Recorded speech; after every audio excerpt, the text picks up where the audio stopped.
Você já sentiu aquele arrepio gélido quando alguém fala sobre iluminação espiritual? Aquele impulso súbito de mudar de assunto, de sair da sala, de encontrar qualquer desculpa para não continuar ouvindo? Eu sei exatamente como você se sente. E tenho uma notícia que vai te chocar. Você não está fugindo por fraqueza, não está fugindo por medo do desconhecido. Você está fugindo porque seu cérebro detectou algo que nem você mesma percebeu. A iluminação é literalmente uma morte. E seu sistema nervoso sabe disso. No final desta história, você vai entender por que sua resistência não é um defeito.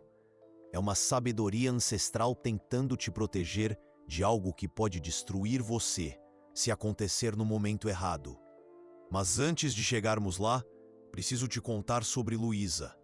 Luísa era psicóloga há 15 anos, meditava todos os dias, lia Eckhart Tolle religiosamente, participava de encontros de meditação. Era exatamente o tipo de pessoa que você imaginaria estar pronta para a iluminação. Até o dia em que aconteceu. Era uma manhã comum de segunda-feira. Luísa estava preparando café, quando, de repente, algo mudou. Não foi uma explosão de luz. Não foi uma sensação de paz profunda. Foi o oposto. Foi como se alguém tivesse desligado Luísa e ligado outra pessoa no mesmo corpo. Ela olhou para as próprias mãos, fazendo os mesmos movimentos de sempre, mas eram mãos de uma desconhecida. Mãos que não pertenciam a ela. Os dedos se moviam, o café pingava na xícara, mas era como assistir um filme de outra pessoa. O lar onde morava há 10 anos se transformou num cenário teatral. Cada objeto familiar, a mesa da cozinha, as fotos na parede, as plantas que ela havia regado na noite anterior, tudo parecia ter sido colocado ali por outra pessoa, para outra vida. Quando olhou no espelho do banheiro, o choque foi total. O rosto era o mesmo, mas os olhos pertenciam a uma completa desconhecida. Era como se Luísa tivesse saído de casa e deixado uma sósia para viver sua vida. Mas o mais aterrorizante não era não se reconhecer. Era perceber que não sentia falta de quem ela era antes. A Luísa de ontem havia simplesmente evaporado. E não deixara nem sequer saudade. Durante 3 semanas, ela não conseguiu trabalhar. Não conseguiu se relacionar com o marido. Não conseguia nem mesmo sentir que aqueles pensamentos em sua cabeça eram dela. Os psiquiatras disseram que era despersonalização. Os psicólogos falaram em crise existencial. Mas Luísa sabia que era diferente. Ela havia despertado e quase enlouqueceu no processo. Você quer saber o que realmente aconteceu com Luísa? Por que a iluminação quase a destruiu? E principalmente, porque seu próprio sistema nervoso está te protegendo da mesma experiência. A resposta está escondida em algo que nem os gurus, nem os neurocientistas querem admitir. A iluminação não é metáfora quando falamos sobre morte. É literalmente um processo de morte cerebral. Deixe-me explicar. Sua personalidade, sua identidade, tudo o que você chama de eu, existe fisicamente no seu cérebro. São redes neurais específicas, padrões de conexão que se formaram ao longo de décadas.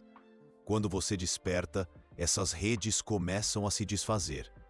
É como se alguém entrasse na sua casa e começasse a desmontar tijolo por tijolo, enquanto você ainda está morando lá. Um neurocientista de uma universidade renomada descobriu algo perturbador em seus estudos sobre meditação profunda.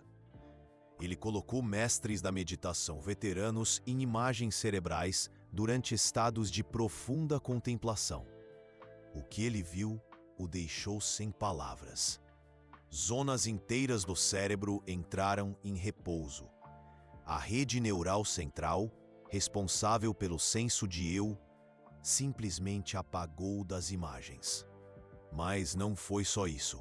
O neurocientista observou que outras regiões começaram a mostrar padrões nunca vistos antes. como se o cérebro estivesse reorganizando sua estrutura em tempo real. O córtex pré-frontal medial, onde mora sua autobiografia pessoal, mostrava atividade quase zero. O precúnos, que mantém sua narrativa contínua de identidade, estava praticamente offline. Era como assistir uma pessoa se desfazer neuralmente e se recompor como alguém completamente diferente. Por alguns momentos, neuralmente falando, aqueles mestres deixaram de existir como indivíduos. Eles haviam se tornado nada ou tudo, dependendo de como você interpreta o vazio. Quando saíram do estado de profunda contemplação, o neurocientista perguntou o que haviam experienciado. Eles disseram que haviam morrido completamente e depois renascido como algo maior do que eram antes. Não era metáfora, era descrição literal de um processo neurológico. Mas aqui está o detalhe que ninguém te conta. Esses mestres treinaram durante décadas para suportar essa extinção temporária da personalidade. Eles construíram gradualmente a capacidade de existir sem as redes neurais do eu ilusório. Luísa não tinha essa preparação. Quando a iluminação chegou para ela, foi como tentar demolir um prédio sem evacuar os moradores primeiro.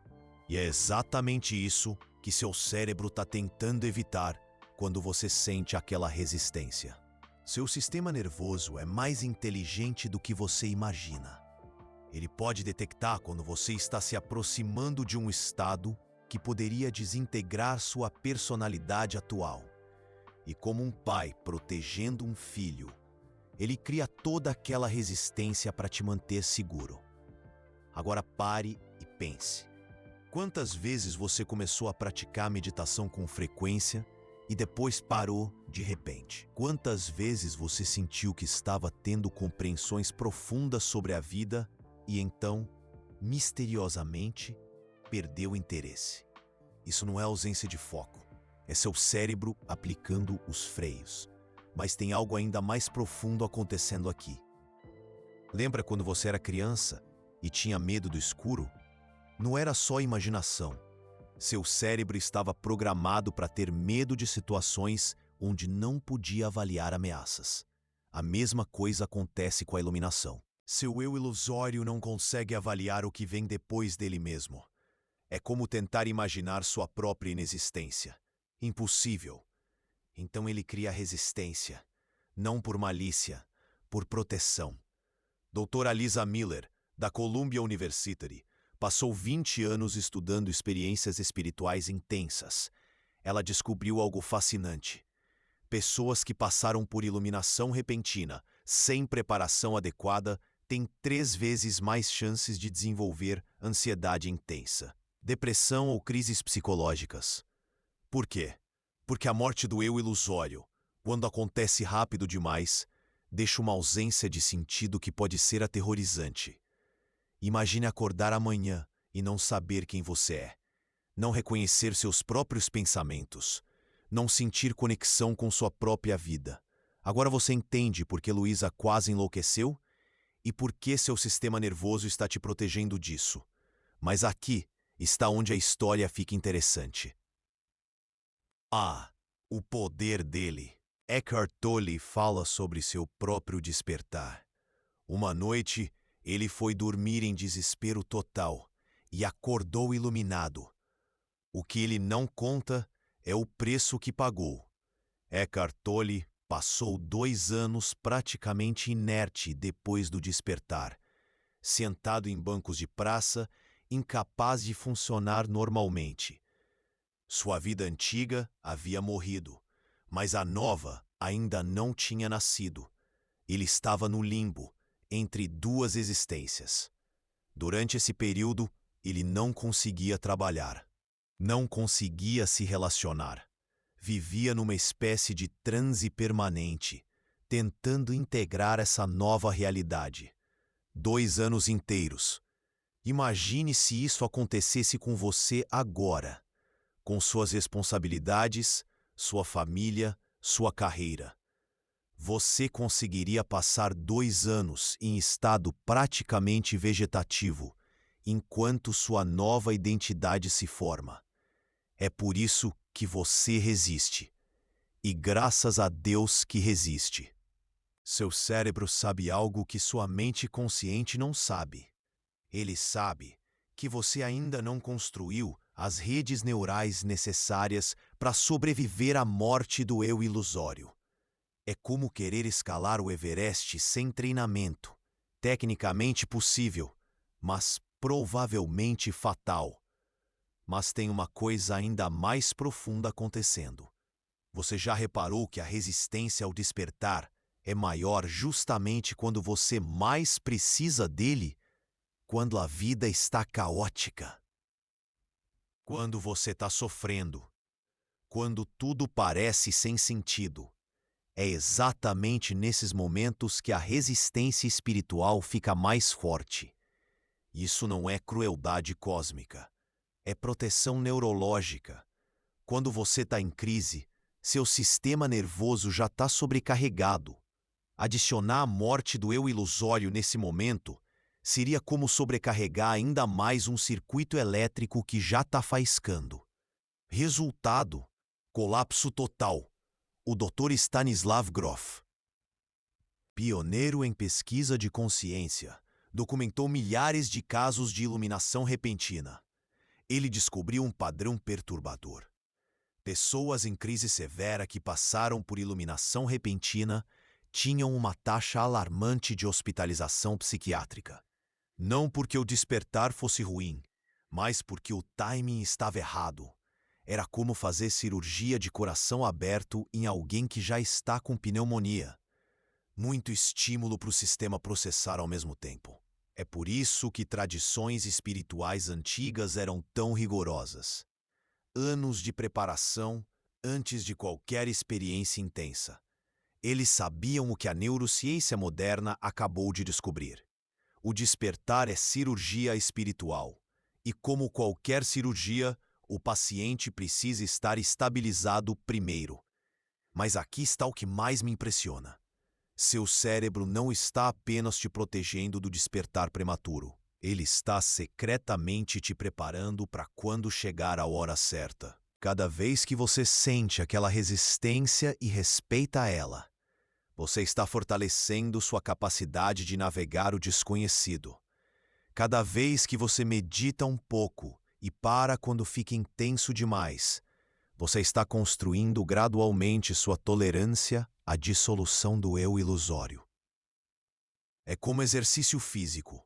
Você não vai da academia direto para a maratona.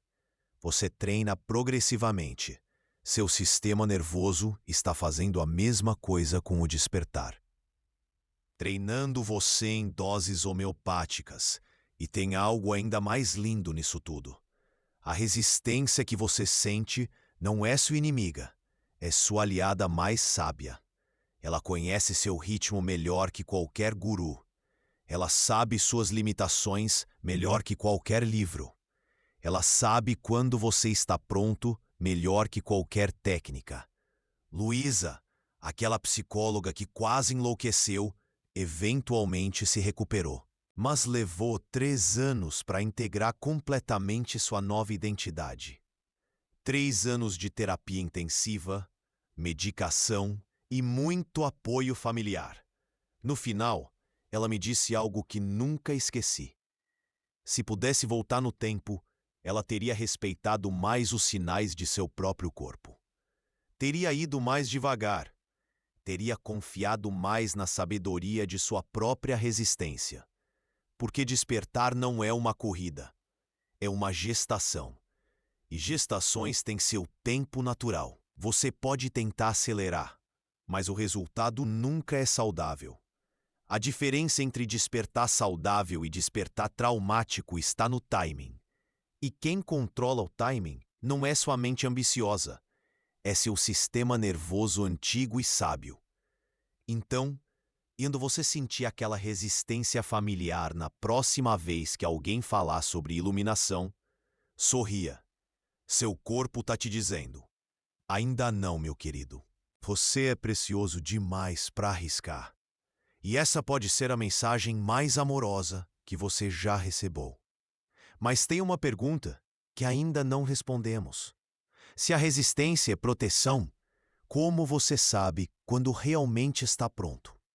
Como distinguir entre resistência protetora e resistência limitante? E, principalmente, será que existe uma maneira de despertar gradualmente, sem o trauma que Luísa passou?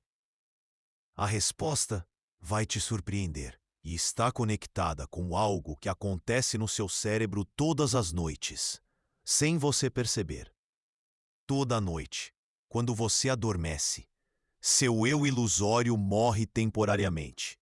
E todas as manhãs, ele ressuscita. Esse processo acontece há décadas sem você nem pensar sobre isso. Seu cérebro já sabe como navegar a morte e o renascimento diários da consciência. E é exatamente isso que nos dá a pista para o despertar gradual. O Dr. Matthew Walker, de Berkeley, descobriu algo revolucionário sobre o sono REM.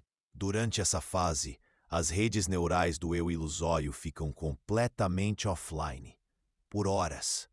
Você experimenta estados de consciência sem senso de eu, sem resistência, sem medo, e quando acorda, reconstrói sua identidade suavemente, naturalmente. Seu cérebro já é um mestre em mini-despertares. Ele só não aplicou essa habilidade ao despertar espiritual ainda. Mas pode aprender. Aqui está o primeiro sinal de que você pode estar pronto para começar. Você para de ter medo dos seus próprios sonhos. Sonhos intensos, sonhos vívidos, sonhos onde você é outra pessoa ou não é ninguém. Em vez de te assustar, começam a te fascinar. Isso indica que sua tolerância à dissolução da identidade está aumentando. O segundo sinal é mais sutil. Você começa a sentir curiosidade genuína sobre quem você seria sem suas próprias opiniões. Não ansiedade, curiosidade. É como se uma parte sua começasse a ficar entediada com a mesma personalidade de sempre. Emília, uma cliente minha, descreveu perfeitamente. Ela disse que começou a se sentir como uma atriz cansada de representar o mesmo papel há 30 anos. Não odiando o papel, apenas pronta para algo novo. O terceiro sinal é o mais confiável de todos. Sua resistência muda de qualidade. Em vez daquela resistência visceral, quase pânico, você sente uma resistência mais suave, como hesitação antes de mergulhar numa piscina fria.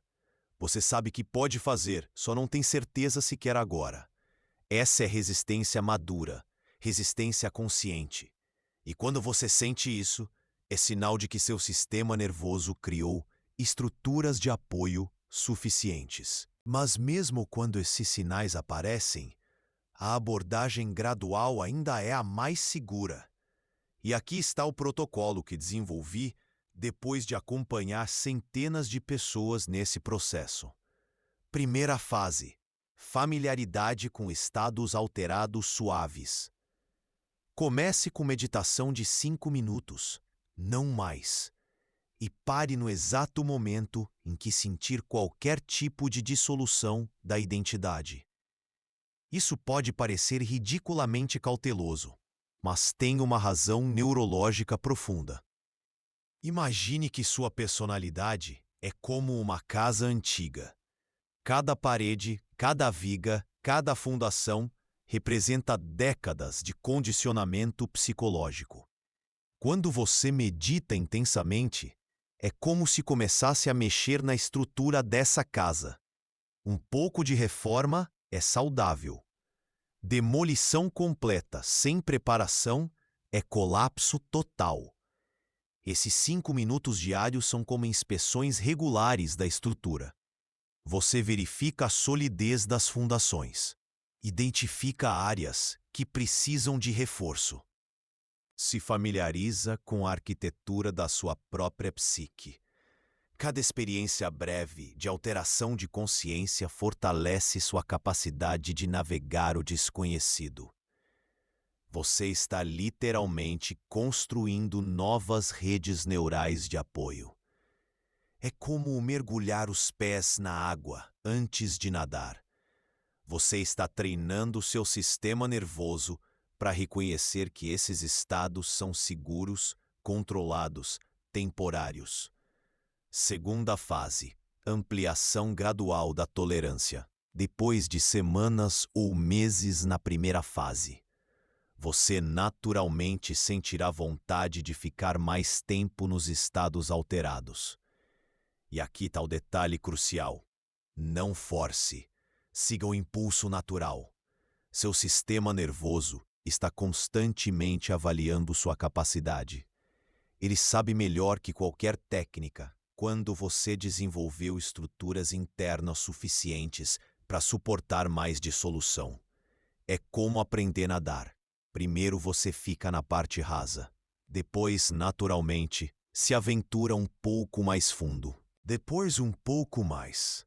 Sempre respeitando seu nível de conforto.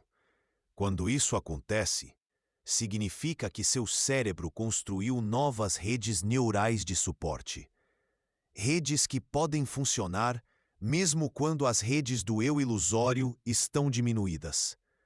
Você literalmente desenvolveu uma segunda personalidade de backup, que pode operar durante os estados alterados. Terceira fase: integração de compreensões profundas. Esta é a fase que a maioria das pessoas pula, e é por isso que tantos iluminados ficam desequilibrados. Cada compreensão profunda que você tem em estados alterados precisa ser traduzida para sua vida comum. Não adianta ter revelações profundas sobre a natureza da realidade se você continua brigando no trânsito. Não adianta experimentar amor universal se você ainda trata mal o garçom. A integração é como traduzir uma linguagem estrangeira.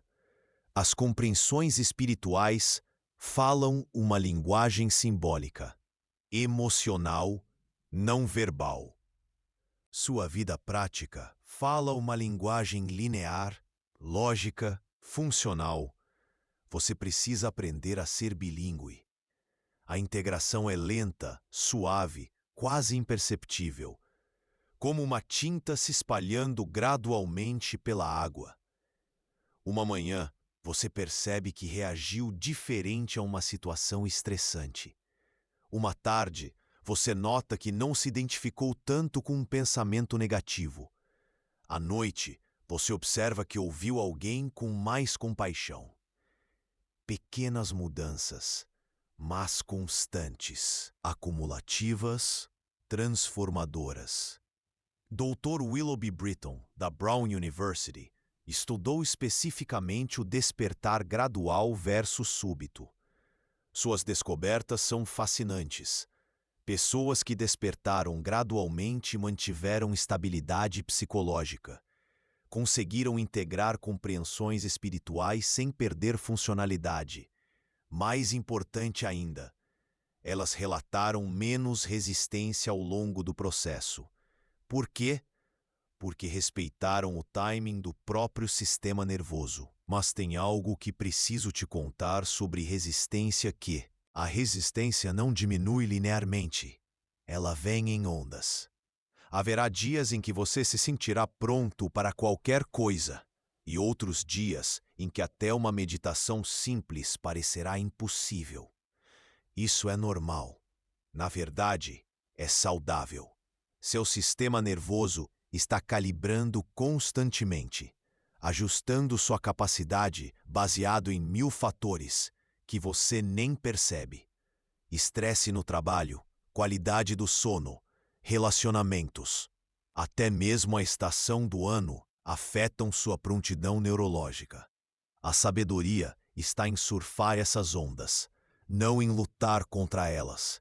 Nos dias de alta resistência, pratique autocompaixão. Nos dias de baixa resistência, pratique com cuidado. Nunca force, nunca lute. Sempre dance com o que está presente. E aqui está algo lindo que descobri acompanhando pessoas nesse processo. a resistência gradualmente muda de inimiga para aliada, para professora, para guia. Ela te ensina sobre timing, te ensina sobre limites, te ensina sobre paciência e, eventualmente, te ensina algo ainda mais profundo, que o despertar não é algo que você alcança, é algo que você permite. Como uma flor que desabrocha. Você pode criar condições favoráveis, mas não pode forçar o processo.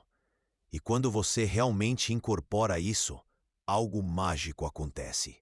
A própria busca pelo despertar se transforma. Em vez de uma corrida desesperada para escapar de quem você é, se torna uma dança suave com quem você está se tornando. Roberto passou por essa transformação. Ele tinha meditado intensamente por anos, sempre lutando contra sua resistência. Até o dia que decidiu fazer amizade com ela. Começou a conversar com sua resistência, a perguntar o que ela precisava, a agradecer por ela estar cuidando dele. E sabe o que aconteceu? A resistência começou a diminuir naturalmente. Não porque ele lutou contra ela, mas porque finalmente sentiu que podia confiar nele. Como um animal selvagem que se aproxima quando você para de tentar capturá-lo. Isso me leva ao ponto mais importante de toda essa história. Talvez você não precise despertar. Talvez você precise apenas parar de lutar consigo mesmo. Talvez o verdadeiro despertar seja perceber que você já é perfeito exatamente como está. Com toda a sua resistência, com todos os seus medos, com toda a sua humanidade. Dr. John Prendergast, pioneiro na terapia de despertar, descobriu algo revolucionário. As pessoas mais equilibradas espiritualmente não eram as que tinham as experiências mais intensas, eram as que tinham desenvolvido a maior aceitação de si mesmas, incluindo a aceitação de sua própria resistência ao despertar. É uma inversão completa de tudo o que nos ensinaram. Em vez de despertar apesar da resistência, desperte. Através da resistência, com a resistência, abraçando a resistência, porque talvez ela não seja o obstáculo no caminho, talvez ela seja o caminho. Ana descobriu isso da maneira mais inesperada. Depois de anos tentando transcender seu medo do despertar, ela decidiu investigá-lo profundamente. Durante meses, ela havia lutado contra aquela resistência visceral que surgia toda vez que tentava meditar mais profundamente. Era como se houvesse um guardião interno gritando: pare! A cada vez que Luísa se aproximava de estados alterados, um medo profundo a consumia, como uma sombra grudada à sua pele. Frustrada e exausta de lutar contra si mesma, Luísa tomou uma decisão radical. Uma decisão que mudaria para sempre sua relação com a própria alma. Em vez de meditar para escapar do medo, ela meditou para conhecê-lo, para dialogar com ele. Enfim, para entender o que ele realmente queria. A primeira vez foi aterrorizante. Em vez de transcender a resistência, ela mergulhou de cabeça naquela escuridão, naquele turbilhão de emoções. O que você quer de mim? Ela sussurrou para aquela parte dela que sempre sabotava seu caminho rumo à iluminação espiritual. O que ela descobriu a deixou sem alimento, completamente chocada. Por baixo da resistência havia uma voz familiar, carinhosa, preocupada. Era a voz de uma mãe cuidadosa, como se uma velha conhecida sussurrasse em seu ouvido. Cuidado, minha filha, esse caminho é perigoso. Você pode se perder. Por baixo do medo, havia uma ternura infinita, uma preocupação genuína com seu bem-estar, um amor protetor que não queria que ela se machucasse, um amor que a protegia, mesmo que ela não percebesse. Luísa percebeu que havia passado anos brigando com a parte dela que mais a amava. Anos gastando energia numa luta interna desnecessária e cansativa. Seu medo era o guardião de sua segurança, sua resistência, o escudo de sua sanidade, sua sabotagem interna, o abraço de uma energia maternal que conhecia seus limites melhor do que ela mesma. Durante semanas, ela continuou esses diálogos internos, conversando com sua resistência como se conversasse com uma amiga querida, preocupada com seu futuro e sua estabilidade. Eu entendo sua preocupação, ela dizia. Me conte mais sobre o que você vê que eu não vejo, como quem busca um consolo, um apoio, uma compreensão. E gradualmente, a resistência começou a contar sua história, a narrativa da vida de Luísa, seus acertos e seus erros, suas conquistas e seus fracassos. Ela falava sobre outros momentos da vida de Luísa, quando ela havia se empolgado demais e se machucado. Relacionamentos em que ela se entregara completamente e ficara vulnerável demais. Projetos em que havia investido além de suas forças e se esgotara, como um filme passando diante dos seus olhos. A resistência tinha uma memória longa e uma sabedoria acumulada, uma sabedoria de quem já havia enfrentado tantas batalhas. E quando Luísa honrou isso, quando agradeceu isso, quando realmente ouviu sua própria sabedoria interna, algo se dissolveu. Não o medo, mas a luta contra o medo. Uma luta árdua, desgastante, que não a deixava em paz. Nesse espaço de não luta, algo novo pôde emergir. Um novo horizonte, uma nova Luísa. Não a iluminação que ela imaginava. Algo mais suave, mais integrado, mais humano. Uma forma de consciência expandida que incluía e honrava suas limitações, em vez de tentar transcendê-las. Uma aceitação profunda de si mesma, de suas fragilidades, de suas imperfeições. Ela me disse que se sentia como se tivesse despertado para sua própria humanidade, em vez de despertar para algo além dela. Um despertar para a própria essência, para a própria realidade. Como se tivesse finalmente feito as pazes com todos os aspectos de si mesma, incluindo os aspectos que queria mudar, a aceitação incondicional de tudo o que é. E talvez seja exatamente isso que o mundo precisa agora. Não mais gurus transcendentes flutuando acima da condição humana, falando de dimensões que poucos podem acessar. Uma espiritualidade mais acessível, mais humana. Mais pessoas despertas, que abraçaram completamente sua humanidade, que fizeram as pazes com suas limitações, que encontraram o sagrado no imperfeito. Uma espiritualidade real vivida no dia a dia.